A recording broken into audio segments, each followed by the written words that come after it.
তোমাদের সবাইয়ের জন্যকে শুভ মহালয়া, ସମସ୍ତଙ୍କୁ हैप्पी महालया। याद कावेली पहला जे सब बाबू तो बसिकरी घूम जाएगा दिमाग पूरा। हाँ तुम बिंदास रेंज के अंदर टे भल लगसी, टे विभिन्न रूप थी विभिन्न वेशभूषा थी रहबार लगी मजा लगसी बड़ा।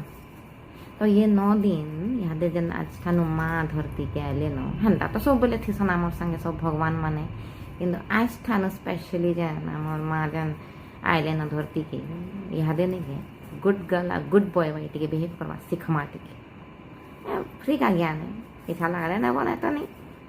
तो इहादे नहीं के टिके एंता टिप टॉप एंता रेडी शेडी ही कि टिके रहमा भल भल चिंता करमा जे जहाँ बोलतुबा सब पासरी पुसरा दियो बेकार काहे मोर टेंशन बढ़ाबो बेकार बेकार खुश रह समकाली भल भल भाबो आ बस खाली जनता कहसन गुजराती माने नवरात्रि रे गरबा स्टार्ट करबार आगरू ए हेलो बस अब एंता ही एंजॉय करो खुश रहो सबू बेले सबू दिन नवरात्रि भाभी भाभी के खुश रहे गला बाकी जे जनता करू।